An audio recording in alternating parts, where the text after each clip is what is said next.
Do I? Everybody, welcome to the July 2024 VTC Wellness Medicine Journal Club series. This month's topic is heat illness. Where we're going to be covering the 2024 WMS guidelines and then an associated journal article. Be joined by Jeff Comp, who's got quite a few titles that I could list off, but he's joins me with the WMS Student Resident Education Committee, and he's faculty with program in Phoenix, and he has a lot of experience with heat illness in that area. As he was mentioning, it's currently 113 degrees out there, as well as two resident physicians who are going to be presenting as well. I'm going to do my best to just kind of mute myself, be in the background. To start off, Lee is going to be presenting the 2024 WMS guidelines. Jeff, feel free to jump in at any point and add from your experience and any other points you have to add. Thank you. All right. Thank you very much for the welcome. Let me go ahead and start sharing the screen and we'll get started. Can you everyone hear me okay? Yes. Yes. Thank you.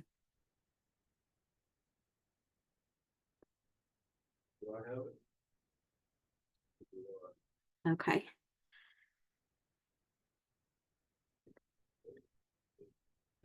All right. So what I'm going to cover is the newest update that actually came out for the 2024 treatment of heat illness. We've had definitely a lot of very relevant information about that currently happening, as we've just had quite a few natural events and disasters, as well as multiple deaths. We'll touch on that a little bit, as well as what is actually different in the 2024 versus the 2019. And there are actually just minor changes, but otherwise, then we'll talk about a brief overview as to how we treat that in both pre-hospital treatment as well as what is optimized in the hospital treatment. And we'll share a little bit of adjunct miscellaneous that is mentioned, and we will finish with that there. Let's see. So speaking of what that means for heat illness and us right now, this was actually put out by the Weather Service earlier this year before the hurricane season started. And back in June already, it's not just the amount of heat, but for the amount of time we're having it, as well as the degree of the heat, that we are seeing a lot of changes that are not ever seen before. And NOAA actually put this out in May 2024 this year. And most interestingly and notably is that since the recording of temperatures of the globe, this past May was the highest that it's ever been since 1850. 1850. We are now 2024, and the unfortunate trend is that it may get worse. Just another scattering of unnatural and in essence, a lot of things that are causing a lot of global crisis as well, because these are places that are not used to this amount of weather and rain or wind or the typhoons we're getting. And recently we've just had actually Hurricane Beryl come through Texas. And for this early in the year, that's also very unheard of as well. And so just a few of the data that is actually mentioned in the paper. I do actually want to highlight most recently that this past week, the New York Times a couple of weeks ago noted all of these different deaths on the West Coast. As we were just saying earlier about the West Coast, especially in Arizona, California, Nevada, Utah, even people just going out for a hike, or you think about our homeless population that are the unfortunate being out in the elements, there are a lot more deaths that are attributed to heat or a trigger to heat related deaths. And specifically this one most recently was a hiker in New Mexico, and he had a heart attack that was induced by heat, and he died within 24 hours despite their best efforts. So it's actually a really interesting article if you guys have the time to peruse that, and that just talks about what we are currently dealing with now. So all of that is much brings much relevancy to what we are currently talking about today. And in the 2024 update, I would say that the most recent change that's notable is that there was a new author that was added. He's an exercise physiologist, has a lot of work with myosin and firefighters and workers there. And so he definitely does add a bit of clarity and descriptions to the physiology of what heat illness can do. There are some updates in terms of the cold water immersion ice water treatment, and that is updated in terms of a time frame with their flow diagram. And instead of previously writing out numerical gradings for evidence and strength of recommendations, now they are just clarified by words.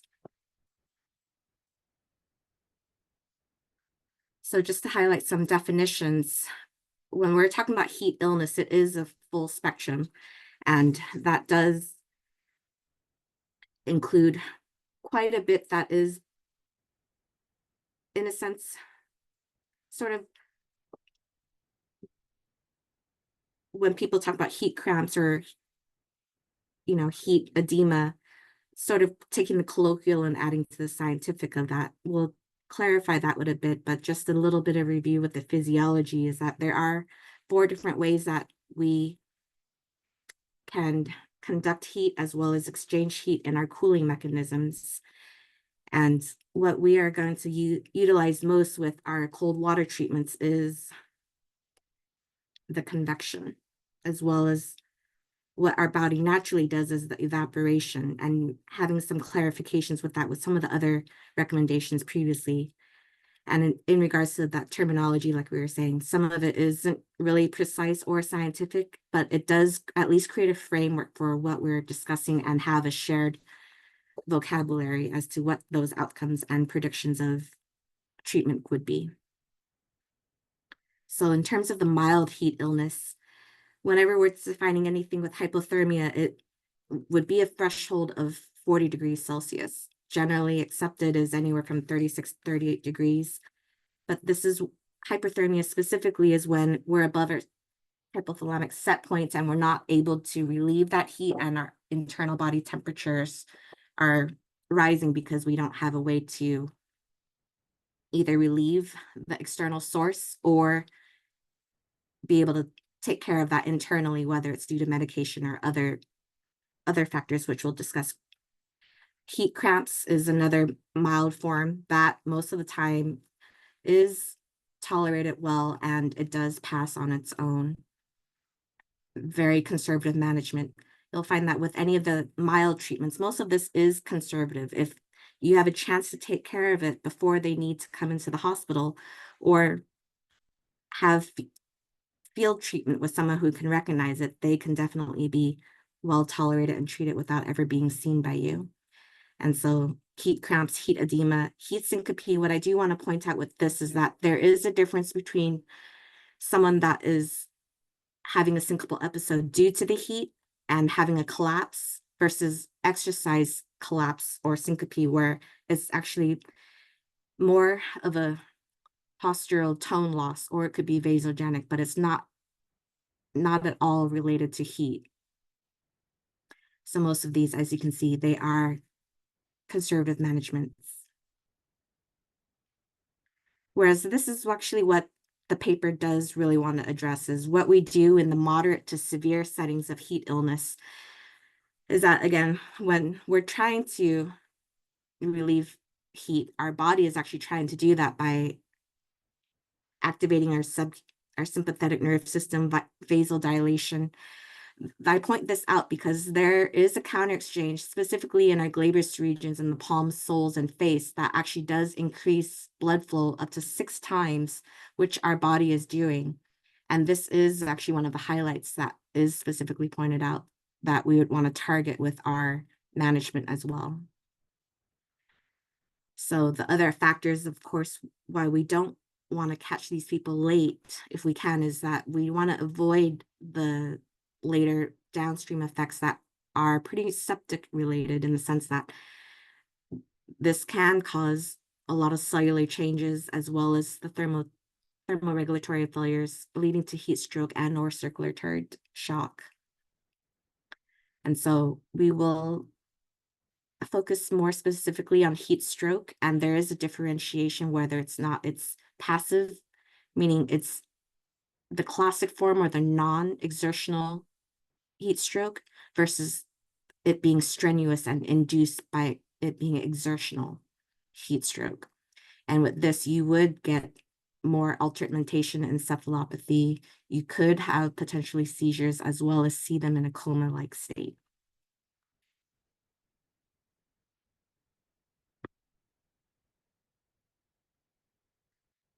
So with that, and either our EMS friends or search and rescue group would definitely be able to help with this. But even before that, when you're talking about somebody in the field, I think the greatest part in mitigating this is actually being able to advise and giving patients the options to understand what those risks are. Because a lot of it is just, if you can prepare, you could plan. So that would be in consideration of who you are individually and your risk factors, as well as which environments and where you will be going, as well as the activity level of what is planned, that all of those are modifiable factors that can mitigate this risk of potentially developing heat stroke. And so the individual factors that are discussed is definitely emphasized with BMI, because that does unfortunately hinder your mechanism in being able to dissipate heat and tolerate heat, as well as if there's any prior medications of any similar symptoms happening, or if you have any significant burns or impaired sweating abilities. The interesting part is that you can acclimate to this, and this is part of that risk mitigation, is that if you do they do recommend that if you are to go into someplace hot and say you're from Alaska, you're not normally used to the heat in the desert, then acclimation for a week, 1 to 2 hours a day, would actually help you up to 20 to 30% with that temperature adjustment. The other suggestion that was also highly recommended is the drink to thirst mechanism, is that once your body feels that aspect of thirst, your body is already triggered by a 2% serum osmolarity difference. The other big contributing factor to heat illness is medications.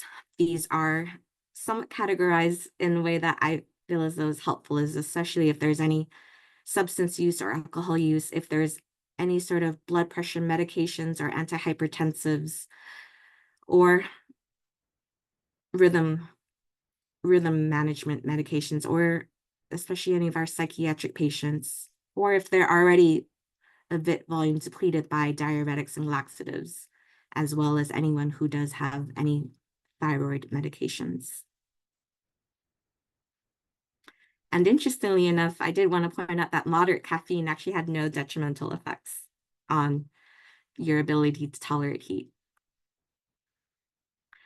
And so this was the flow diagram that was actually updated in the 2024, is that when you're considering someone, whether or not they're in the mild, moderate, or severe aspect of heat illness, you have to consider whether or not there's any altered mentation.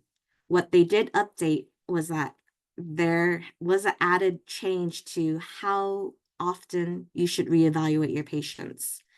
And if the symptoms change or worsen, there's no improvement after 15 minutes of either trying to consider an alternate diagnosis, or they are not improved with education or water or rest or a cool place of shade, then you definitely either want to reconsider another alternative diagnosis and reevaluate your patient again, or after 15 minutes, they actually want you to consider going to higher level of care, whereas previously that was not outlined in terms of the time frame.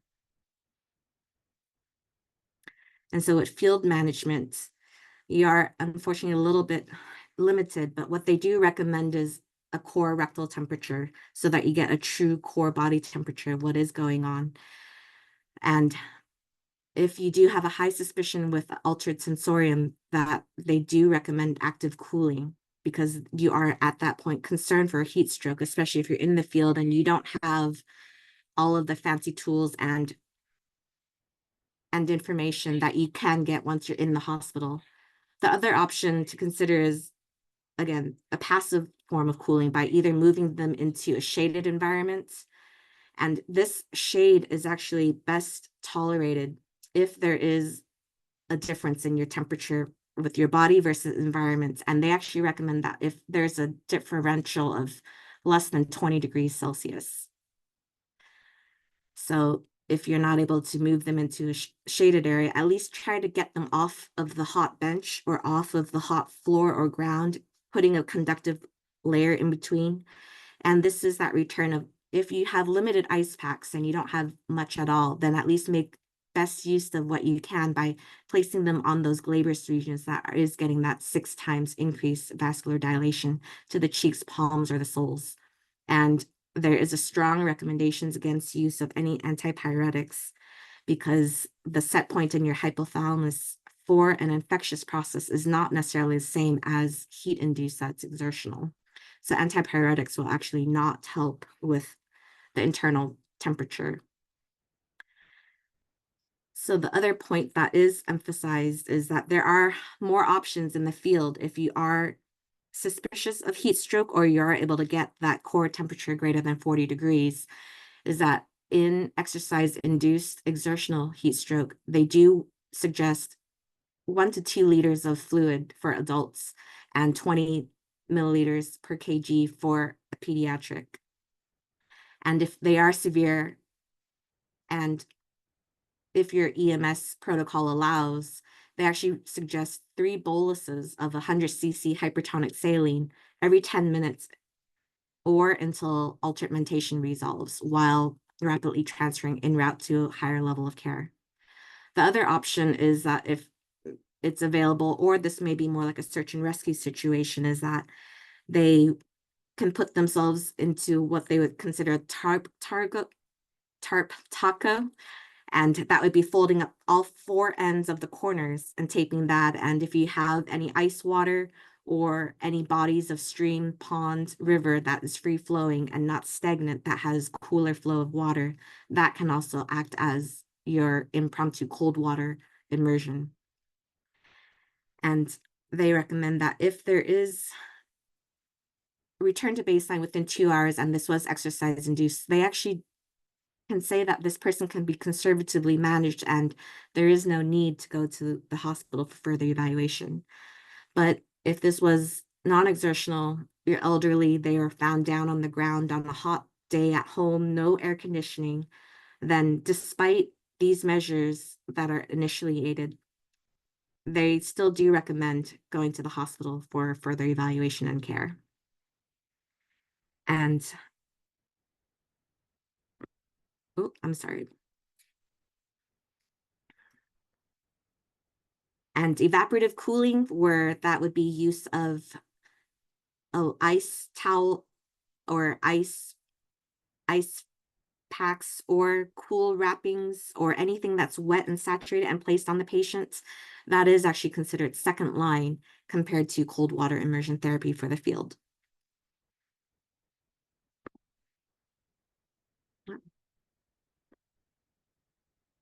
Okay, so now going to the hospital treatments, they definitely have strong recommendations to use cold water immersion therapy for anything that is exertional. And there is also strong recommendation to use second line if you don't have cold water immersion therapy or quick access to this, or while you are getting that set up, is that you could actually get some ice from the cooler, and we will talk about specifically how much ice and water. But if you can at least just get some ice packs all over the body on the patient with a little bit of water, then at least you are helping with that situation by not just conductive, but as well as direct contact with the ice and water, so that it has more areas that it can penetrate and cover the body. So with non-exertional heat strokes, of course, they also recommend, once you're in the hospital, cold water immersion therapy. The interesting part is, if it's not exertional, they did do studies previously where people did not really have any fatalities or bad outcomes despite shivering up to about 18 minutes, and they tolerated that really well. So even with somebody who may potentially have cardiac issues or who may potentially have other concerns, they still recommend first line doing cold water immersion therapy. And again, very strong recommendations against, if you're in the hospital and you have the resources, that just putting an ice pack to the neck, axilla, or groins is not helpful.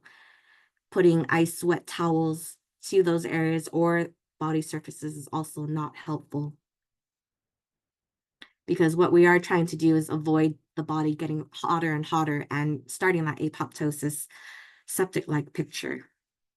And so in describing what the cold water immersion therapy looks like in table 4, they do describe putting the person into a disposable body bag and using 5 buckets of ice specifically, and putting that person into the bag, applying the monitors and using a temp sensing device and filling that around the patients, and only up to the level of the mid-axillary line. And utilize, or simultaneously, it is mentioned to do any resuscitative measures, and that would include if the patient required intubations, or if they required vasopressors, or if they required any other higher level of medications or needs, that those can be done at the same time the patient is in the body bag and starting the cooling process, as it can take up to 10 minutes for the patient to actually be cooled. And what we do want is the patient to be below 39 degrees. At that point, we can take the patient out of the bag, dry them off, and you can discard the whole bag or keep it on standby. So that's what they would describe there. A little bit about the adjunct therapies that is mentioned. Again, definitely strong recommendations against using any antipyretics or even consideration of dantrolene, because again, it is a very different mechanism. They also do not recommend use of cold or refrigerated IV fluids, as well as any intra-abdominal or intraperitoneal lavage of any cold fluids. Interestingly enough, we are going to talk a little bit about the non-invasive external cooling temperatures. For some people, this is the same device that they would use for post-cardiac arrest patients or the Arctic sun or whatever brand or manufacturer is used. There are some case reports that they are helpful, but I would say that what is still the same as in 2019 as is now is that it's hard to get a good cohort of people to actually be able to do these large cohort case, even case scenarios, much less trials. And so that's why all of these do have low or moderate evidence, but all of these do come with strong recommendations from the WMS. I'm sorry, and I am trying to keep up with the chat. I'll read that in a little bit, and we are almost done with my portion.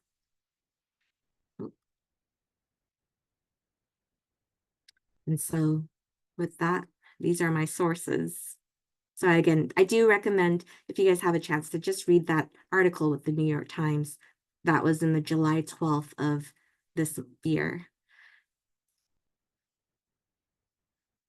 Okay, thank you again very much. Let me read through the chat to see if there's any questions. Yes, I do know that well, at least EMS in the Roanoke-Salem area where I'm at currently, they do have temperature probes. Whether or not things work, that's another difference.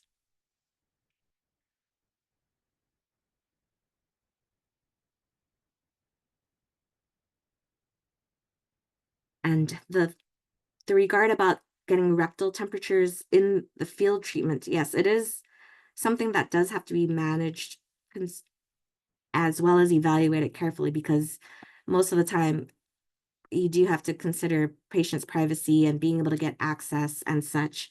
Of course, it's strongly recommended that you do, and it's more concerning and appropriate if heat stroke is a consideration, because you do want to get an accurate measurements, but it's not always feasible. Yeah, it's just good to know what your local teams have when they're bringing in a patient.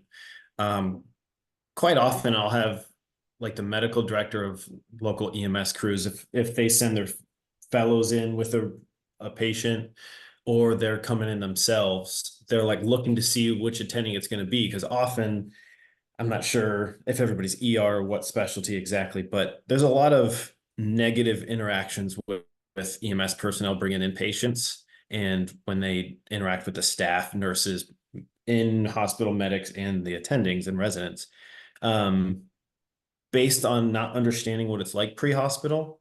So like if there's a long extrication, then you'll get the trauma doc like giving the crew a hard time. Like, what do you mean it took you an hour to get from a 10-mile hike from the trailhead?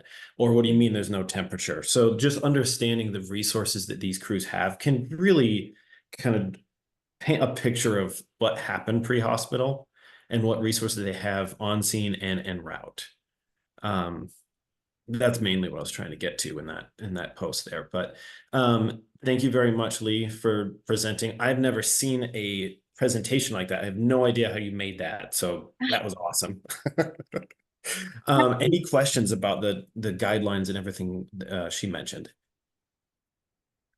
I do want to mention, Kira did ask a question about similar medications to prevent shivering and cold water immersions as you do post-cardiac arrest temperature management, targeted temperature management. They did mention in the article that if shivering is a consideration, yes, you can give benzodiazepines, as well as some of those muscle relaxants, but at the same time, you have to also consider if these people are having it and they are non-exertional heat stroke, then it's available, but at the same time, you have to consider and weigh the risk versus the benefits for this, since this isn't really quite the same shivering as post-cardiac arrest patients because of cardiac concerns. Thank you, everyone.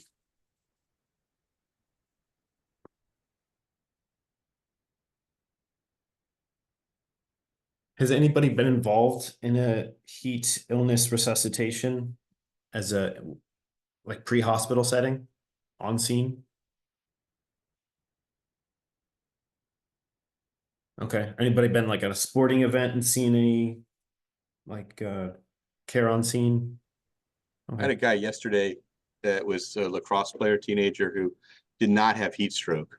He was alert, and but he had bad dehydration and very severe muscle cramps, spasms in his thighs and calves, and he ended up having acute kidney injury. His lab, every lab was abnormal except for his potassium.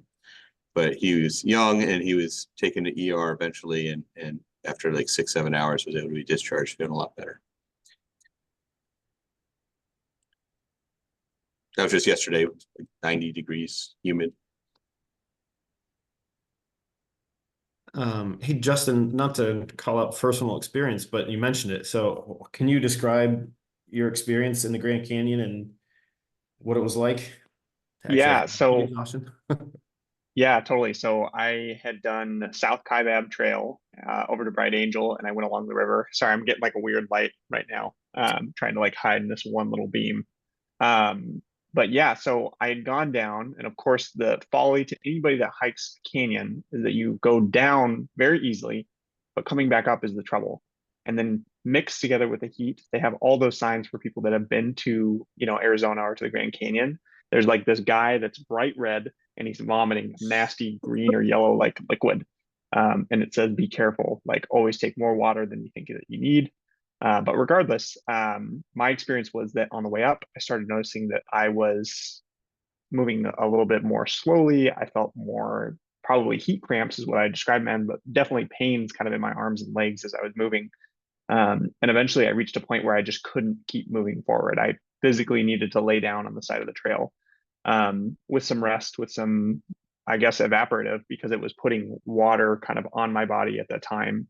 And some help from park rangers that were coming along the way ended up getting me back. It was right before medical school. It was a very formative experience beyond just the fact that I realized my limits, but it kind of allowed me to realize like, it's okay to not always do everything perfectly in the outdoors, but I definitely had some things to learn about my safety moving forward for sure.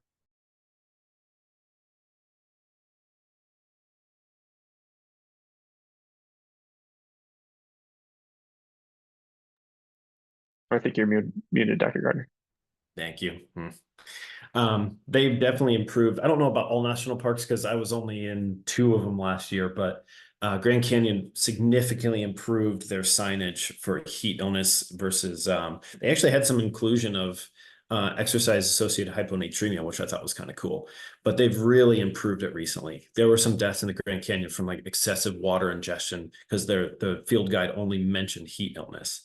So they've come a long way with that. And as Lee was mentioning in her presentation, there's been like I feel like at least once a week, I'm seeing a news report of some death on a hike, like a family hike with their kid. There was one recently, I think it was like a 6 or 8-year-old, and then at least one of the parents died.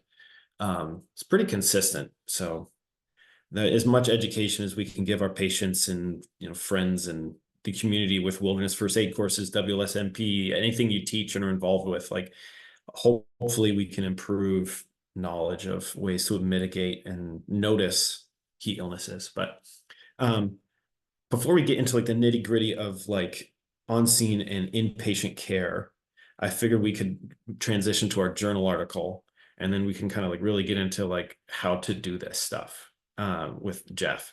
Barbara, if you feel ready, can you discuss our article? Yeah, sounds good. I'll mute myself again. Let me try sharing my screen. How does that look to you all? Can you see my slides? Okay, amazing. So I'm going to talk about this article here. It's called Cooling Modality Effectiveness and Mortality Associated with Pre-Hospital Care of Exertional Heat Stroke Casualties. I'll take about 15 minutes to talk through the whole article. And at the end, I'll call out a couple of things, sort of strengths and weaknesses here. And just to rephrase this, I think a way to think about this title is basically their question, or the goal of this study is it okay for people who have exertional heat stroke to be treated with ice sheets instead of cold water immersion when EMS gets to them on site? And this term ice sheets that they use is basically when they have linens that are just soaked in ice water. And the whole point here is that this would be a lot more practical. And they do a retrospective review of about 462 patients at an Army community hospital. So another review of definitions, Lee already went over this, so I'll go through this quickly. You all know that normal body temperature is 36 to 38 degrees Celsius.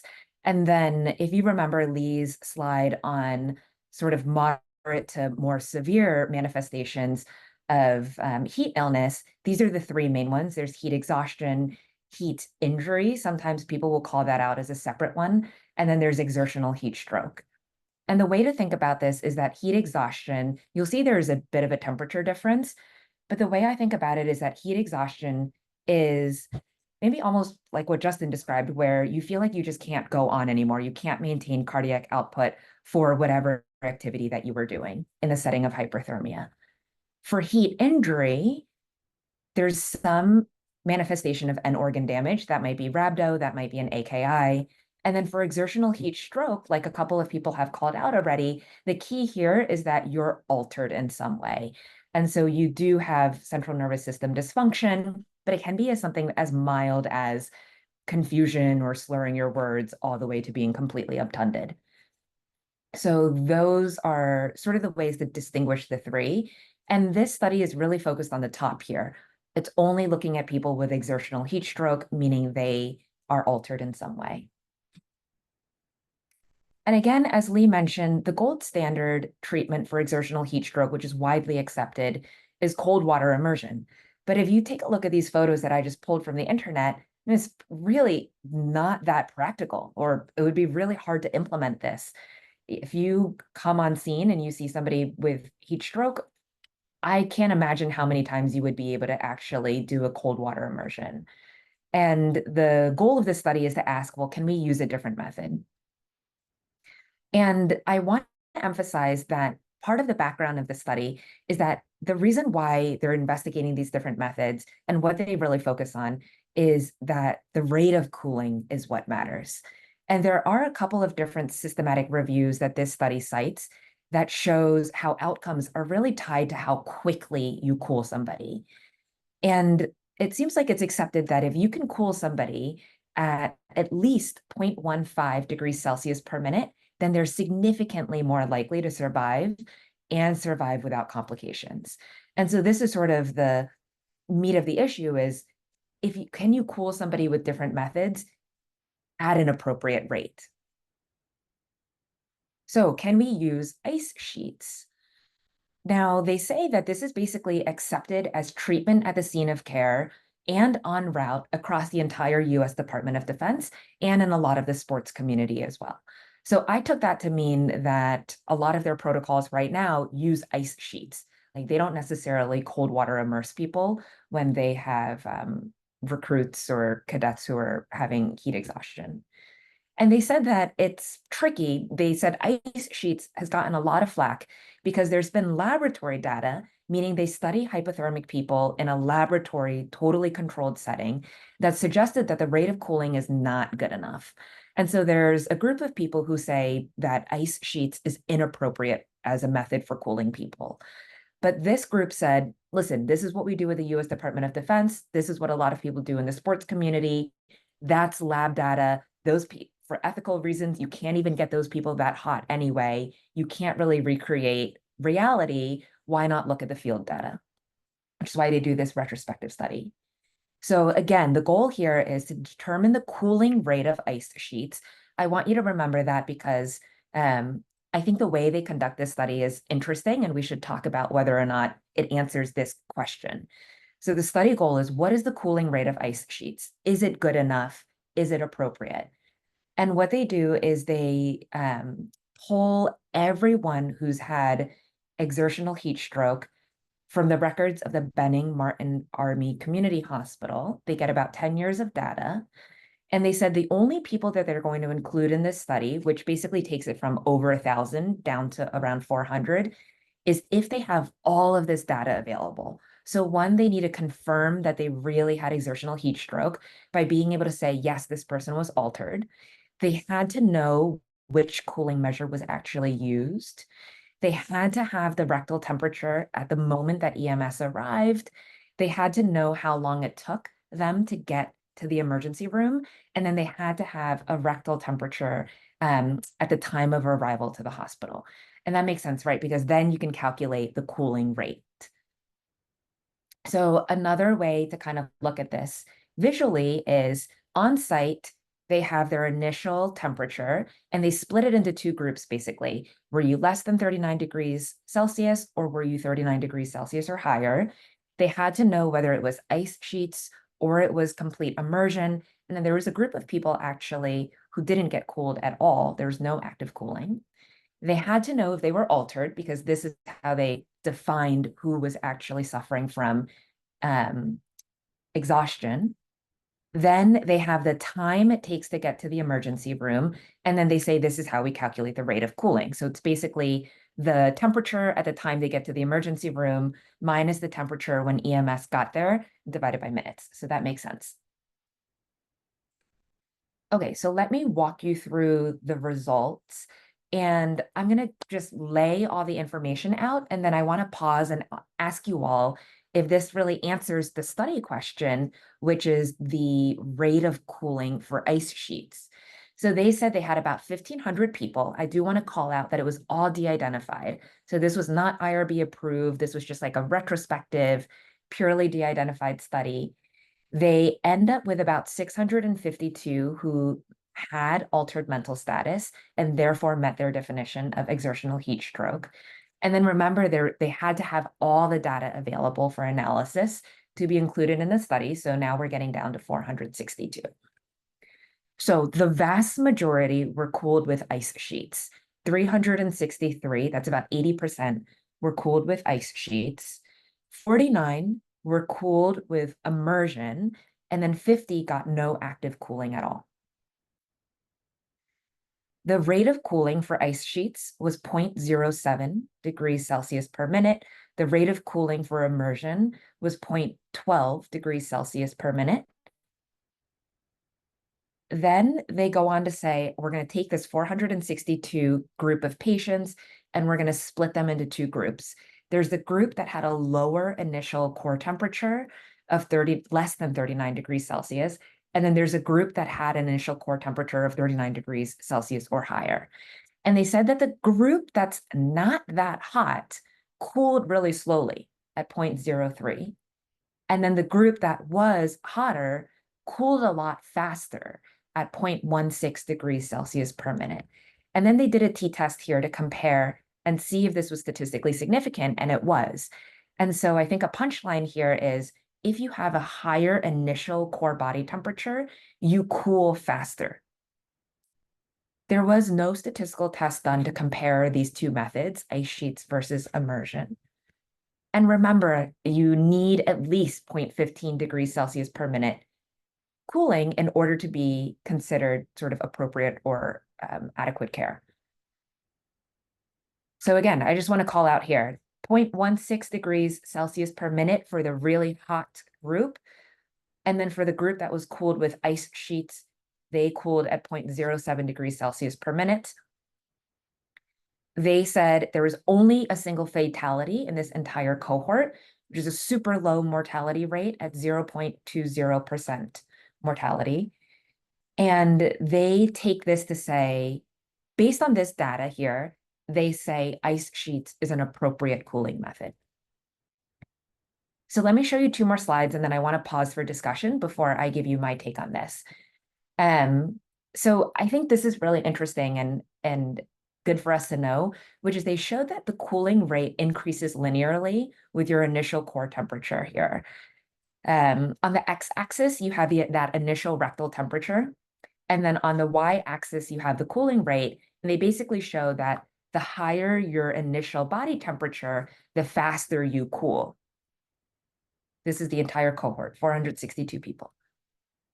And then they conclude in their study, because the group of patients who had an initial core temperature of 39 degrees Celsius or higher cooled at a rate of 0.16 degrees Celsius per minute, ice sheets are an acceptable method of pre-hospital cooling. Thoughts? That's just the Oh, that average. sounds so messy. Ooh. Because did they see and did they separate out if the people that had a higher initial temperature, what therapy did they receive? And were the groups homogeneous, right? So was the groups that were higher, did they receive more of the immersion therapy, or was it equally split? Because there's no statistical test done. That's a really challenging conclusion. Yeah, I think it's really hard. I mean, at first blush, I was like, well, 80% of the people were cooled with ice sheets. So I guess a ton of people in this group were probably cooled with ice sheets. But I think you bring up a really good point. Like, what if all 49 immersion people are in this group here where they had an initial high body temperature? I don't know. What anyone else have thoughts? Would anyone argue in favor of this conclusion or kind of their approach to the study? I wouldn't argue in favor of it because I don't like it, but I think their argument is that there's only one fatality, and so therefore it didn't matter. I don't like it though. Totally. They talk about that in the discussion and in the conclusion. They're like, the fatality rate is so low that it makes sense for us to draw this conclusion that it's okay. So the other interesting thing about this is, what we call what I talk to my residents about is sort of is BARF, so brainless application of research findings. So the people that are in question here are what we would assume are young, healthy military members, right? That's not really a generalizable population for some of these outcomes. You know, there's, I mean, I don't know if there's enough of I guess, cross-section of different people with comorbidities, ages, all those kinds of things, or if it's going to kind of be the similar type of patient population as when they're talking about some of these patients, they're also only talking about exertional heat stroke. So to make these kind of like blanket statements that say, hey, well, it's acceptable, these conclusions may not be generalizable. Yeah, definitely. So let me go forward to sort of what I thought were the strengths and weaknesses. And the strengths are exactly what we've talked about. You know, a majority of patients in this cohort were cooled by ice sheets, and the mortality rate was crazy low, which is great. And this hospital serves a nearby military base. So I guess there's some sort of standardization of your patients. You know, they're all probably really fit. They're all on the younger side. Honestly, they're probably all wearing like the same thing. They're probably doing really similar activity when the heat exhaustion happened. But then I think exactly like Jeff is saying, it also, it is a really, really specific population. You know, most of the general population probably looks nothing like these folks. And it's tough because this was all de-identified data. And so they call out themselves as a limitation and as the weakness of this study is like they couldn't even report on how many were male versus female or like what the age was. They couldn't tell you what any of the comorbidities were. So I think that's tricky. And in terms of weaknesses, so a few things that I'm going to call out is, just like we said initially, I think the major weakness here is, yes, the cooling rate for this high initial body temperature group was adequate, but they never gave us the breakdown, which is so weird because they have that information, but they never gave us the breakdown of who in that group was cooled by ice sheets versus by immersion. And then also weirdly, they didn't give us the N either, like how many people were in the group that was high body temperature versus lower body temperature. Something else I think is really interesting that they write in their discussion section is they said that the medical personnel are not going to be present at every single event or every training event, right? And so they actually have to train each other to initiate cooling. And they said that they have this really, really standardized protocol. Like if they're going to be doing activity and they know it's going to be hot, they actually keep this huge bucket there filled with ice sheets ready to go. And if somebody is even remotely confused or tired or can't go on, they throw those ice sheets on them. But this goes back to a discussion that we had earlier in the chat, which is that a lot of times people are not taking a rectal temperature up front, right? That's something that they're not trained in, they're not comfortable doing. They're actually told that they shouldn't. They're not permitted to. So we don't really know what their true initial core body temperature is. And I couldn't find a great study to support this, but I've seen a lot of studies say that it's like the time to cooling that really matters too. You know, the faster you can throw those ice sheets, get them in the cold water or whatever, the faster you can start the cooling, then the better your outcomes. And I think that kind of makes sense from a physiological standpoint. Like maybe you're shutting down the inflammation faster if you can start cooling faster. Like maybe that matters as much as rate. And again, de-identified data, and they say themselves, you know, sorry, there's no table one, there's no demographics. And then something that I think is really important is that they were unable to evaluate downstream complications too. So they were like, in an ideal world, we'd be able to tell you ultimately how many people get it. Like, what if ice sheets cools you at a good rate, but all those people end up with rhabdo? Is a question that they could not answer. So I think my takeaways here is, I mean, clearly cold water immersion is not practical in all settings. So I think it'll be interesting to hear as we open it up for everyone to talk about what you all think is the right approach here. I think it makes sense to study other methods. And in this retrospective study of nearly 500 patients, like, listen, 80% cooled with ice sheets and almost nobody died. So that's got to count for something. but the rate of cooling with ice sheets was below our standard, right? It was like 0.06 degrees Celsius per minute. And the vast majority of patients were cooled before EMS even got there because they have such a good standardized protocol. And the cooling rate is higher when core temperature is higher. But I don't know, it's hard to clearly, like, this did not make it into affecting guidelines. And I think it's really hard to draw a big conclusion from this because it's incomplete data.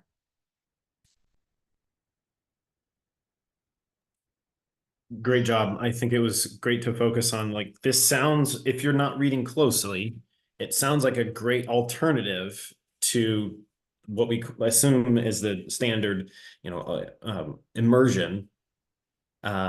It sounds great, but then you start looking into the details of their methods and then their conclusions that they made from that. And you're like, wait a minute, this is interesting. The leaps they took, the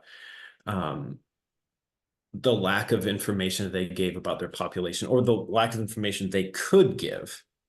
So I don't think we're ready to really use this much yet, but it's an interesting thought and a good point about really reading your research. You can't just read an article. You can't just read the abstract or the conclusion and know really what's going on. So that's one of the main reasons I include this article. Is this is a journal club and it's meant to teach you how to critique articles. So thank you, Barbara, for doing a good job on that.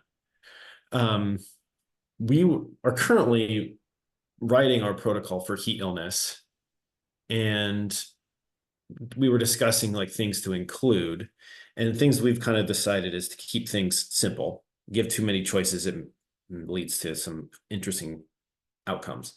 So I was thinking like, oh, if people are scared to get out a body bag, and when I used a body bag for a patient, some of my nurses gave me weird looks. That's why we call it the immersion bag. But this sounds like such more gentle option, right? It sounds like an easy leap, but there's not much really support for it research wise. Anyway, any questions about the article or ice sheet cooling?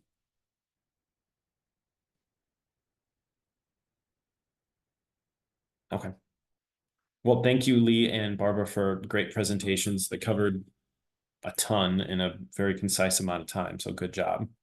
Dr. Gardner, Yeah. can I make a quick comment? This is Kara Hatleval. All three of our Virginia Tech fellows are here today. But I just wanted to touch base because when they say ice sheets, I didn't feel like they didn't discuss the evaporative cooling portion of it, where in residency in Oklahoma, my program specifically told me that we would not at any point use immersion cooling, even though we saw heat illness regularly, because it wasn't practical. They couldn't give me reasons why it wasn't practical, but I was just told no.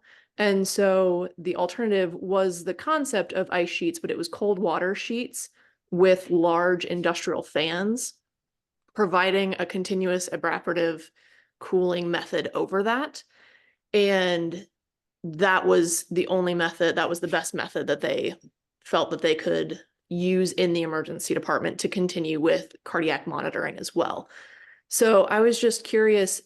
Well, one critique of the article is I didn't feel like that they touched on that at all. It just sounded like they were putting cold sheets on them. And if the cold water is just getting warmed, then I can see how the cooling would be less effective than if there was perhaps also an evaporative component to it. But as you're developing the protocols, and Dr. Comp as well, anybody else who's developed protocols at their own facilities, if you have ever been faced with adversity from administration on the on the immersion therapy, how did you go about fixing that? I'll let Jeff touch on that because he's much more experienced in working with his hospital with protocols for heat illness. Yeah, I'm happy to talk. Just to sort of set the stage a little bit. It's nice to see everyone. My name is Jeff. I'm one of the APDs at Maricopa in Phoenix, Arizona. I'm also in charge of our sort of division of EMS and wilderness medicine for the hospital. And within that, in 2021, we started a cold water immersion only process for heat stroke. So for all of our patients that come in with temperature greater than 40 degrees Celsius plus optimal mental status, we put them in a body bag full of ice water. There's a lot of components to that, and I'm more than happy to, if anybody wants to, I'm going to put my email in the chat. I'm happy to share our protocol and our process and everything. But since then, unfortunately, you know, in Phoenix, we're really good at heat-related deaths. I pulled up some of the numbers. In 2023, in the summer, there were 645 confirmed deaths from heat-related issues. Last year, we had 37 cases of heat stroke just in our department itself. So we put 37 people in body bags. And part of the issue is exactly what you guys are talking about. It is trying to have a conversation with admin and say, one, like language, right? Like, hey, we're going to put people in body bags, and some people we're going to take out, some people were not. They're like, oh God, you can't say that. So a lot of it is some of the language that you're using, but a lot of it is because we don't have data, right? So we just talked about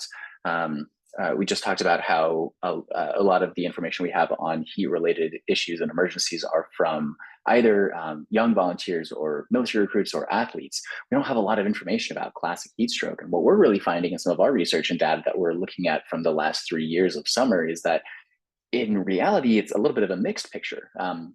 Here in Phoenix, the typical patient that comes in for heat stroke for us is around middle-ish aged. There's usually some sort of substance use disorder, and there unfortunately are significant association with contact burns. So people laying on the hot street, and then also having thermal burns as well as the heat stroke. So in practice, and the feasibility thing is a bit of a challenge because it essentially becomes a really wet, slippery mess. So having a really good protocol is important to start off with. But we roll people in, we fill the bag with ice water. We're able to do monitoring. We actually cardioverted a person in the bag, wrote that up as a case report a couple of years ago, which is, wow, that was a big one. That was really hard to get people to not be upset about. Everyone from Zoll to admin. But when you have these people, and what we're seeing is some pretty incredible outcomes. So we just presented some of this data at SAEM. So last summer we had 54 patients that came in with heat-related issues. And again, for us to do immersion cooling, they had to have altered mental status and greater than 40 degrees Celsius. So there were some people that didn't meet that. So they got regular care. They got evaporative cooling, which is remarkably inefficient because it's not really controllable. It's very slow. And what we were told is that if you use a fan for patient care, then you have to throw it away afterwards. So, which seems like just a monstrous waste of resources when a body bag costs like $5, whatever, maybe. So the patients with immersion therapy had a higher mean emergency severity index score, so 1 versus 2. They had an average higher maximum temperature, so 41.88 versus 40.97. They had a higher intubation rate, 78.4 versus 30%, and a lower median GCS, 4 versus 13. And the mortality rate was 16% for immersion cooling and 30% for conductive cooling. So I think it's really important to bring this up. Despite being higher acuity, higher temperatures, higher intubation rates, our immersion therapy group had a lower ED mortality rate. And that also was then extrapolated to our ICU outcomes. And we're now trying to look at what's happening when these patients are discharged. This data in our protocol actually just got accepted for publication. So hopefully within the next few weeks, I'll be able to give you guys a PMID for you guys to actually be able to look at this stuff, to look at it. Unfortunately, when you start to develop with these processes and protocols, it does take a little bit of a barrier, and it takes a couple of people that are just going to be the champions. And what we found that was really effective was including people at multiple levels. So we brought in people from nursing, we brought in techs, we even brought in other services. So one of our ICU docs is really integral in sort of our working group and the research and kind of what we do here. we came up against a bunch of barriers. Like, where do we get all this ice? So we now partner with our cafeteria, who sends us ice every time we have one of these heat stroke activations. We work really closely with trauma, because I mean, obviously all of these people are found down. So is there a traumatic activation? What has to happen with that? So a really big tip that I talk to when I speak to people trying to start this up is early on, have conversations with other stakeholders and work on getting them into the initial conversation and discussion of doing the protocol and treatment. Nursing was a bit of a challenge, but as soon as we brought them on board, we were able to show them, hey, here's what the recommendations are. Yeah, it's going to get a little bit like a Shamu splash zone, but you know what? We're going to put on PPE and we're going to be doing it together. And here it is. It became a much easier barrier to overcome.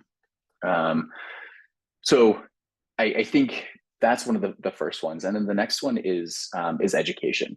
Having very specific and directed education on how to perform the process and the protocol. We have a video that we use that we give to everyone. We have like a little like flow sheet that someone can scan with their phone to get a QR that has everything up on their phone. And then we do resident education, attending education, as well as techs and nurses. But again, we have the different champions that sort of like help with that sort of information and dissemination. And it's a really great question. But early application and trying to get buy-in is really helpful when you're trying to do a process like this.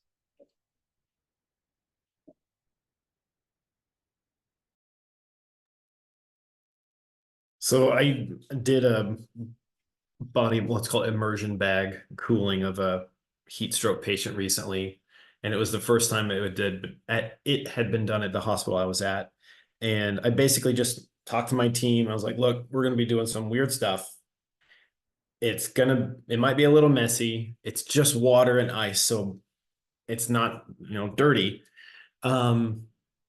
They were a little hesitant to give a living patient a body bag, and they talked about it for days after. But man, it worked. It worked so great. You can put all the leads on. You leave the chest exposed. There's no reason that you can't do everything else you need to do for the patient as well. You can have a blood pressure cuff on. You can have IVs running like next to the head, down the neck, into the body bag. If for some reason it's hard to access, you're probably going to have it unzipped to expose the chest anyway.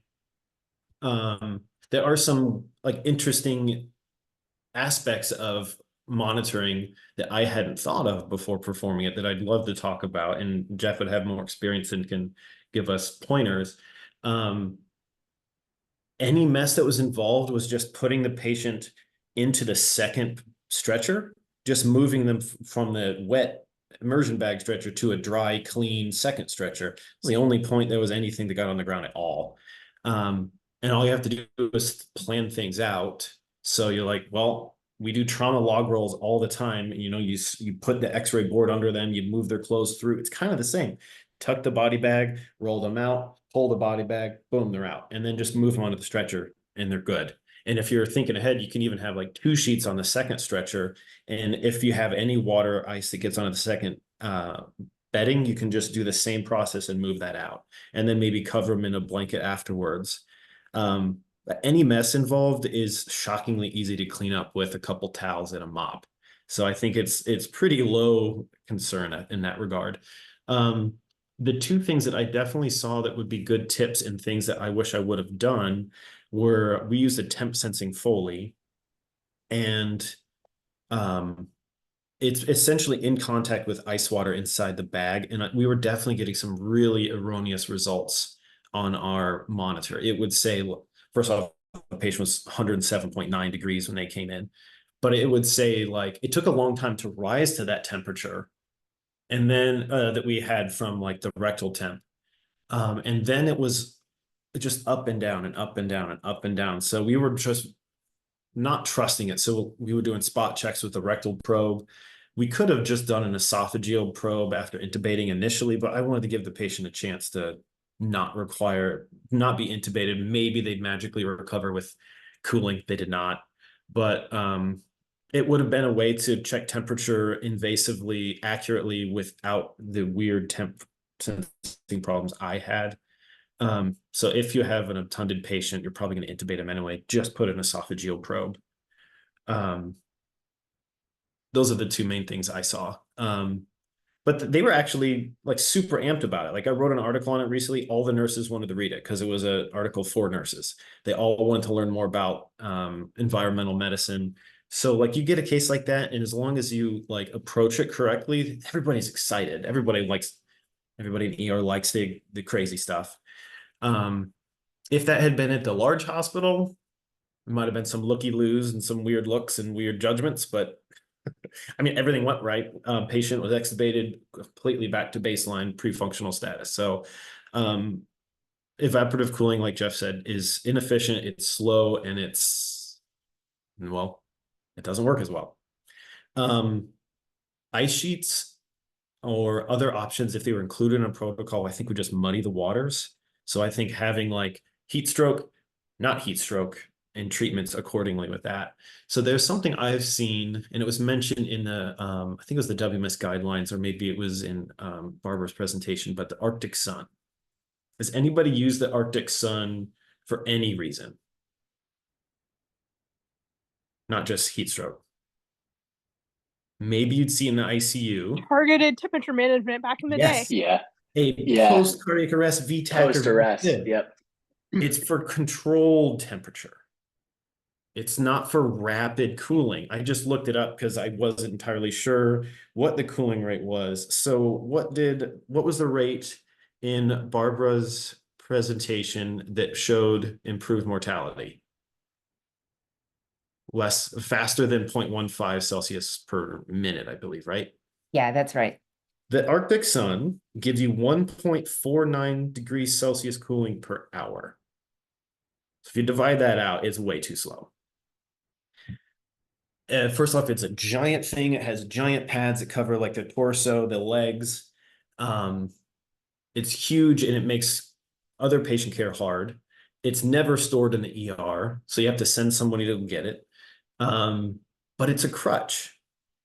Let me People- guess, And the Jeff, pads or, are like Justin. 50 grand a piece. Yeah, I was Yeah. gonna say it costs more than $5. Yeah, a body bag's like super cheap. Even if it leaks, it's just water. So like, it's too slow. It's too difficult. It takes too long to get. It's expensive. There's just nothing for it. So please don't jump to that. But I like the idea that Jeff had about like the video for providers to have on scene to access, to have like a QR code you can scan, to have in like on scene like usable information. That's kind of what we're trying to do here. So like we're kind of stealing from Jeff, but It's not stealing, man. This is data sharing. This is taking care of patients, right? I mean, this is like how things get better. And that's what like these sessions are about, is to learn from people who do this stuff. So I've had one case, I've seen a second case, 2 cases not be done right. So as far as I know, there's like 2 cases this year, maybe a case last year here in my hospital system, not just hospital. And just had how many this year? 37, you said? We had 37 last year. I had 2 Wow. yesterday, man. See? So you're hearing from I person that did does 2 this. I did 2 immersions yesterday. Yeah. So we were talking about the in-hospital care, pre-hospital.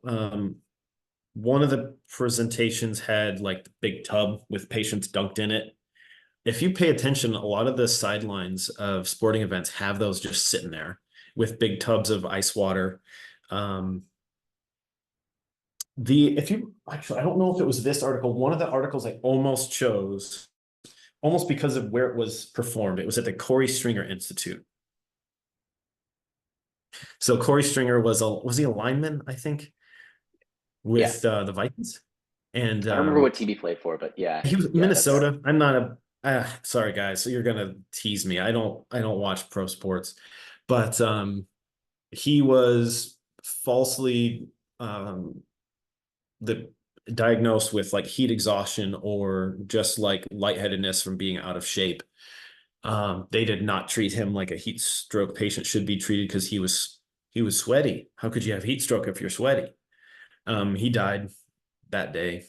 from poor care for heat stroke. So now there's like a heat illness research center named after him. Not something you want to be named after. You don't want your name to be put on something like that, but at least it's going to help others, I guess. We talked about some ice pack cooling. Does anybody know where you want to apply ice packs on a patient if you're going to be doing that route for like pre-hospital cooling? What part of the body?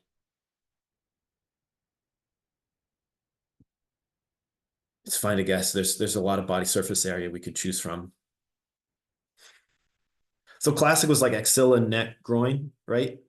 That's still probably the standard as far as like what people go for. There's a good research article. It was from the early mid-thousands, I think, by Grant Littman. It was like assessing glabrous aspects of the body. So like they're talking about forearms, palms, which is very odd to think about, but the vasculature of that part of the body is very active. So that's why they advocate for that. Please use actual ice, and you can put water in the little ice packs, but the little chemical cooling packs don't get cold enough. They don't last long enough, and their actual enthalpy change is not great enough to truly cool. So don't use those little chemical cold packs and think you're good. For my case, I was lucky that the department was otherwise pretty, I'm going to say the Q word, it was pretty quiet. I was lucky, and I had an NP at the time who could hold down the fort. And I sent my tech to go get body bag. I sent my other tech to go start filling up buckets of ice. I sent my scribe to go get ice and water. So I used my resources. Sure, sent my scribe away, so timestamps were lacking for a couple minutes maybe, but we got water and ice. So like I was able to, and I had a nurse on an IV, I had a nurse documenting, I had a nurse helping with body bag. Well, if you have resources, you're golden. So I was just lucky that day because none of us had done it before. Any questions on how to do it on scene or how to do it in hospital? That's a funny anecdote if you want to hear. Please. Had a heat stroke, old guy, unconscious, intubated pre-hospital, came to a small hospital I was working at, and we put him in a body bag, and we scrambled for ice. And so the ice machine in the ED, ice machine in the cafeteria, someone up to like medical floor. We had maybe half the ice we needed.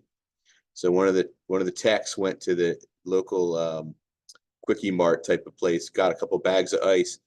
But while they were gone, we found more ice. So we had actually plenty of ice when she came back. So she went back to the store and returned the ice. It's like $10, $20 worth of ice, took it back. I'm surprised they took it back. I know. We didn't use it. I mean, it was still in the bag. It's still cold.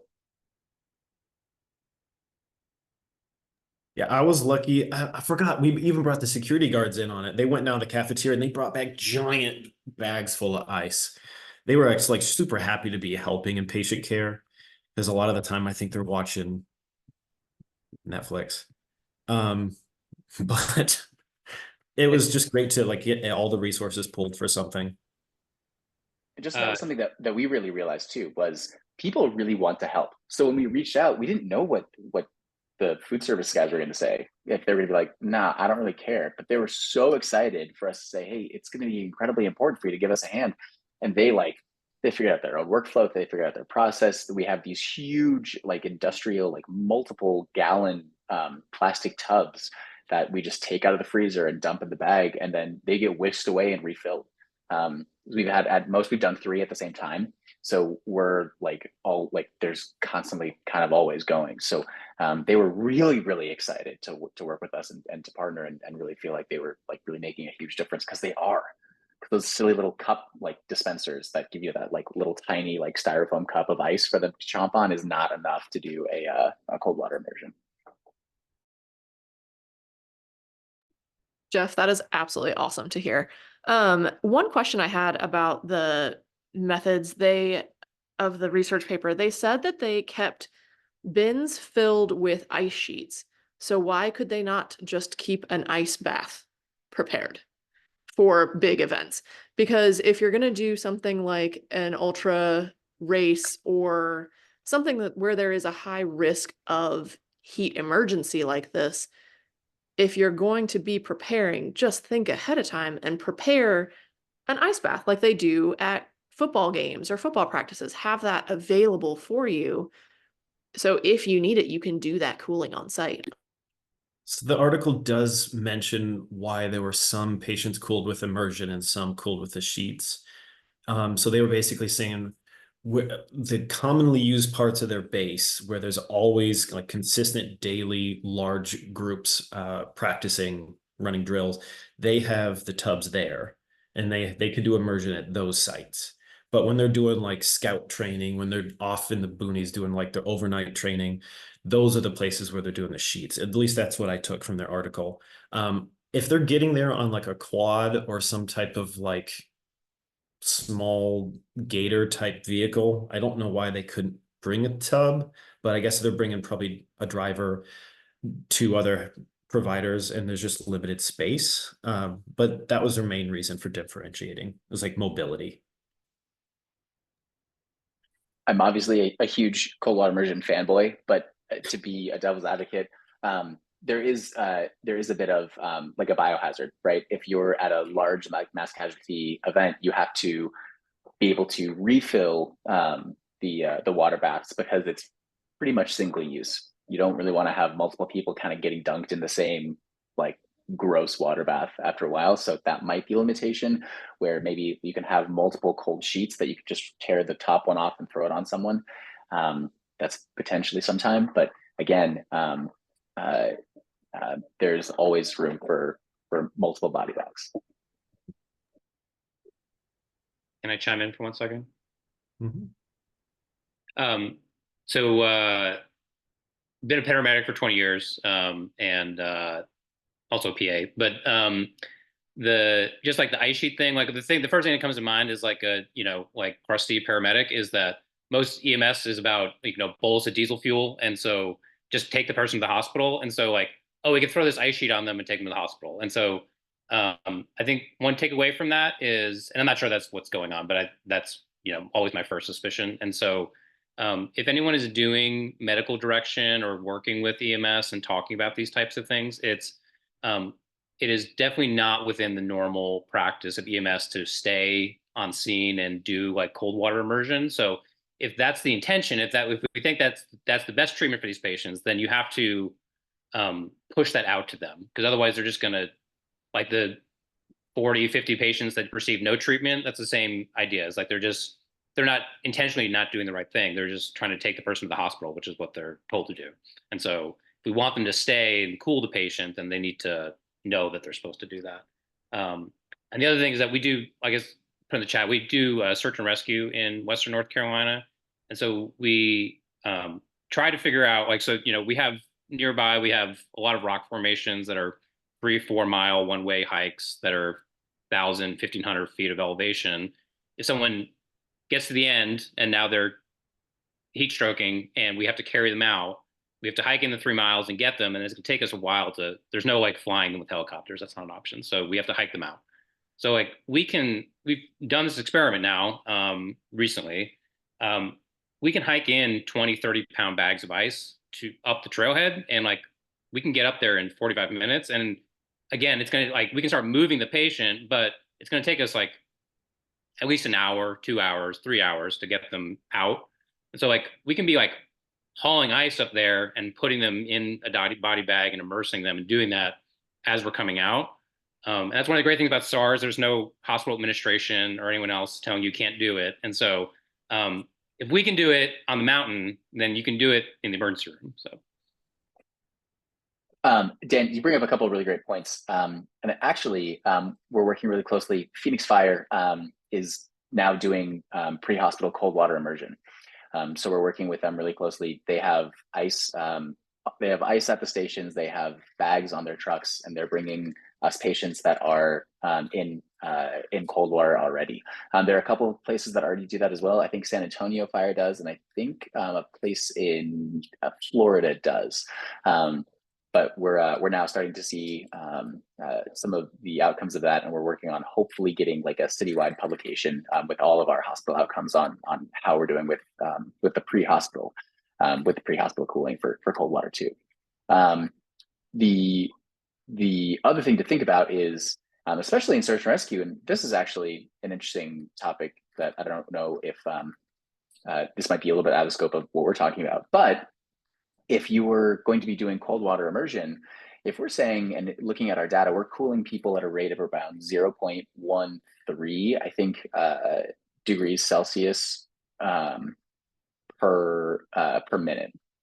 So if you have a significant prolonged evacuation, you might actually, unless you were like rechecking temperatures, you might actually be starting to cool people too much, which is something that I've been seeing and hearing anecdotally in some of the other hospitals that we're working with that aren't as, aren't as used to doing this, is saying, oh man, we're taking people out and they're dropping like way further than physiologic temperatures. So that's also, because we're getting good at it, it's cooling people a little bit too much sometimes.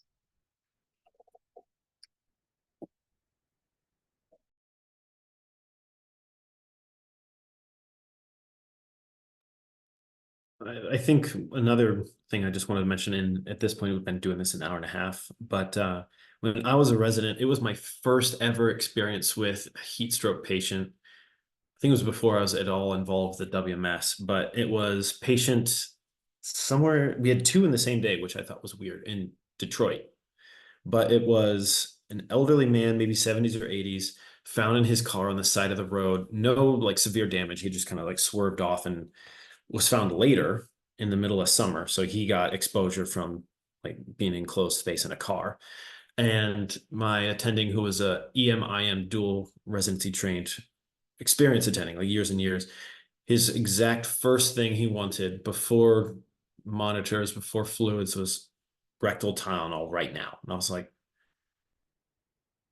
I mean, I don't know much. I think it was a second or third year, but I was like, I don't think so.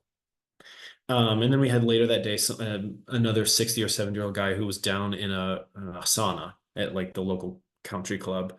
Same exact thing. So just knowing about these as students or residents, just knowing like the initial steps you can have, how to identify heat illness, is a big advantage, and hopefully it helps you. And whether you live in like, Alaska and you don't see it much, or, if you're living in Phoenix and you see it every day, hopefully it gives you at least a starting point to move forward from. Any other questions about heat illness before we sign off? Okay. Well, thanks everybody for joining. If anybody wants to chat about WMS stuff, any training you're interested in, we can chat after the recording ends. But otherwise, thank you very much. I'll see you next month for free diving.